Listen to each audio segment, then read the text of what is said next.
seen three Reconstruction plans anyway. Lincoln's first, Congress's first Reconstruction plan, and Johnson's. Now remember, Johnson passed his when Congress was out of session. But as soon as they get back into session, they put a stop to it in December of 1865. They refused to seat the new Southern congressmen, and so the South has sent representatives and House members, and the Congress refuses to acknowledge them. They form a committee on Reconstruction, and we're going to enter into a period that we call Radical Reconstruction. The South is driving the North crazy with their black codes. Black codes are laws that only apply to black people, and it's basically a way of reinstituting slavery without calling it slavery. They arrest black folks for vagrancy, and then once they send them to jail, they hire them out to work in the plantation. So if you're black and you're wandering around, you don't have a job, and virtually none of them have jobs, you get arrested, you go to jail, and then a plantation owner can come along and hire you out of jail. You don't get the money, the sheriff or whoever gets the money, and make you go work in the field. So it's slavery all over again. Blacks are forbidden from owning or leasing land, and they begin passing laws limiting what jobs African Americans can legally take. Congress responds by extending the life of the Freedmen's Bureau and giving it the authority to nullify the Black Code. So the Freedmen's Bureau could actually go and get somebody released from jail, for example, for violating the Black Codes. The Civil Rights Act of 1866 says that blacks are citizens, which counteracts Dred Scott, and the federal government can act to protect citizens from states.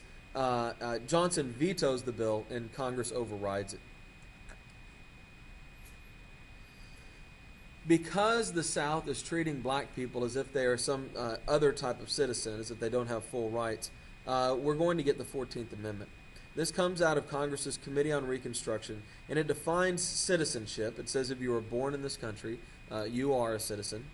It also guarantees equal protection and due process under the law from both the federal government and the state governments. This is the end of the original idea of federalism, the idea that there would be a powerful state government and a powerful federal government.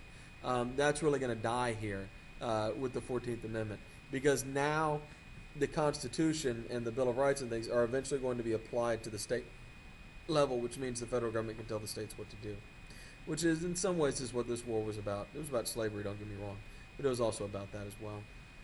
The amendment specifies males only, by the way. None of this applies to females. The citizenship part, anyway.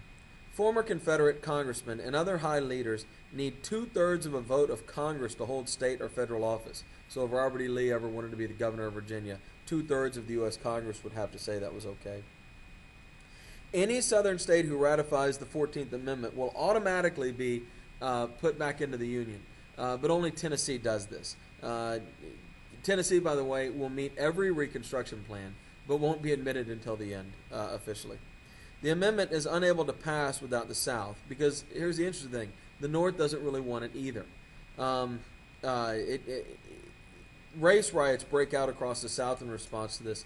And in 1866, congressional elections, the Radical Republicans actually gained seats as the public is upset over the race riots. The Republicans control the Senate 42-11 over the Democrats, and the House 143-49. What this means is that the Radical Republicans can easily override President Johnson's veto, and they're going to go after President Johnson. Johnson vetoes 3 Reconstruction bills, and Congress overrides all 3 of the vetoes. Tennessee is finally back in. Other states are divided into 5 military districts with a military governor in charge of each, who goes around registering all black males to vote, and those whites who had not rebelled. Now they do this primarily because these are reliably Republican voters. Voters can elect delegates and write a constitution, but the constitution must include black suffrage, blacks getting the right to vote. Congress had to approve the Constitution, and the state legislature had to ratify the 14th Amendment. Once the 14th Amendment passed, only then could the states come back in. This would happen in 1868. So if you ratified the 14th Amendment in 1866, it didn't matter until enough states had ratified it to make it an amendment. And you have to ask, the 14th Amendment, which is probably the most important amendment, in terms of how our government works. I know everybody likes to talk about the First Amendment and so on. But the 14th Amendment really has done more as much to shape the government as anything since the Constitution. And I think it's an interesting question to ask. Is it legitimate? It could not have passed with simply the northern states who had the freedom to choose to adopt it or not. It only is able to pass because the southern states are forced to accept it. So I think the 14th Amendment is one of the most interesting things in our history, as well as our study of government next year. In 1868, 7 of the 10 southern states are back in. Virginia and Texas make it back in 1869, and Mississippi becomes the last state in 1970. These three, Virginia, Texas, and Mississippi, were forced to ratify the 15th Amendment to come back in. The 15th Amendment guarantees African Americans the right to vote. Johnson was a threat to all of this. He did not agree with this. He was soft on the South. He was from Tennessee, after all. And so Congress decides they're going to take Johnson out. And they do this by passing the Tenure of Office Act in 1867. And it's a trap. It says that the president must get consent of the Senate to fire officials, including generals.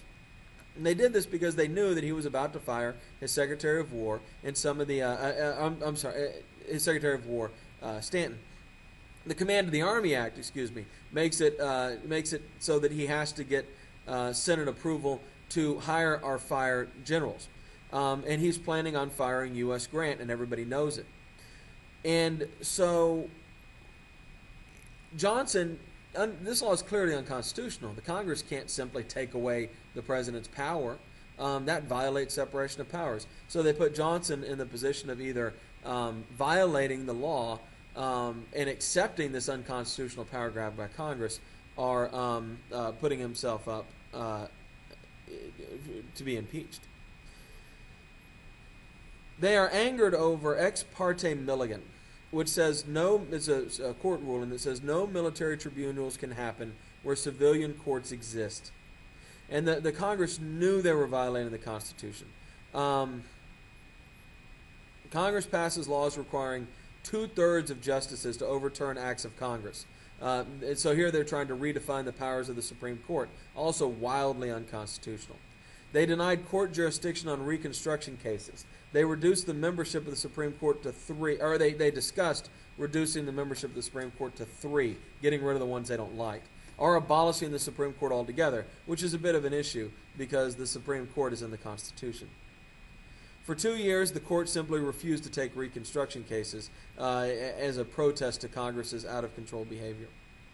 Johnson had lost all legislative power. Congress was never going to do what he wanted to do. But he would have to be the one to execute the Reconstruction plans. And sticking up for the powers of the presidency, he fires Secretary of War Stanton.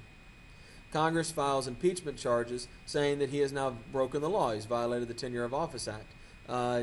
Johnson says the Tenure of Office Act was grossly unconstitutional. He had every right to violate it. And in May of 1868, the Radical Republicans will attempt to impeach Johnson and throw him out of office. Not because he did anything wrong. The whole thing was set up on purpose to try to impeach him. But the moderate Republicans will break ranks with the radicals, realizing the radicals are out of control. And Johnson will come within 1 vote of being removed from office in the Senate when they vote.